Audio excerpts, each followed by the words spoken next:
அத்தையே தேவையில்லாம செலவு பண்ண வேணாம்னு சொல்லு. அதெல்லாம் அவங்க பாத்துப்பாங்கங்க. இப்ப நாளைக்கு நம்ம என்ன பண்ண போறோம்? அதான் செயின் வாங்கலாம் நினைச்சா அந்த ஓடுகளை கெடுத்து விட்டாங்க. ஏங்க எதுக்கு கத்துறீங்க?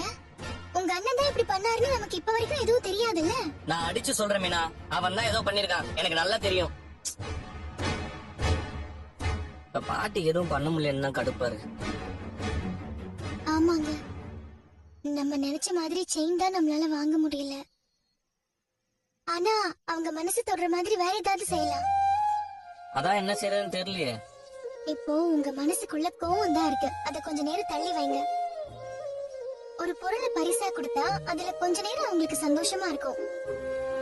அதை விட ஒருத்தவங்க மனசை தொடுற மாதிரி எப்பவுமே மறக்க முடியாத மாதிரி ஒரு விஷயத்த நம்ம செஞ்சோம்னா அதை எப்ப நினைச்சாலும் அவங்களுக்கு சந்தோஷமா இருக்கும். அப்படி ஏதாவது யோசிங்க. நான் யோசிக்கிறேன். சரி, நீங்க மேல போய் பாய போடுங்க, நான் லைட் எல்லாம் ஆஃப் பண்ணிட்டு தண்ணி எடுத்துட்டு வரேன்.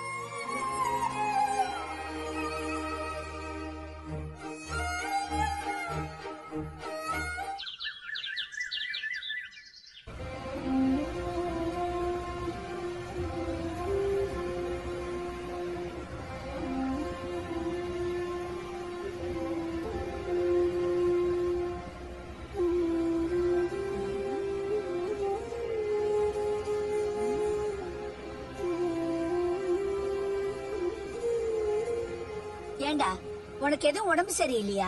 இல்லையா பாட்டி, நல்லா தானே இருக்கேன்.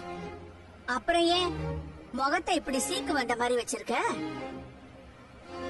நான் பஸ் ஸ்டாண்ட்ல இருந்து இறங்கி வரும்போதே பார்த்தேன், உன் முகத்துல சந்தோஷத்தையே காணுமே. ஏன், நான் வந்தது உனக்கு பிடிக்கலையா? என்ன பாட்டி இப்படி கேக்குற? உன் முகத்தை பார்த்தாலே என் மனசுல இருக்க எல்லா கவலையும் பறந்து ஓடிடுமே. அப்புறம் ஏன்டா இப்படி முகத்தை வச்சிருக்க?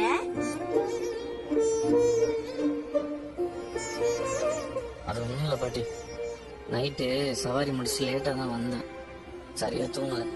ஏண்டா, நீ போன்ல சொல்லி இருந்தா நான் ஆட்டோ பிடிச்சு வந்திருப்பேன்ல. ஏன் பாட்டி, உன்னை கூப்பிட வர்றதை விட எனக்கு வேற என்ன பெரிய வேலை இருக்க போகுது? கொஞ்சம் அடிக்கடி ஓய்வு விடுடா, எப்பவும் வேலை வேலைன்னு ஓடிட்டு இருக்காத. சரி பாட்டி.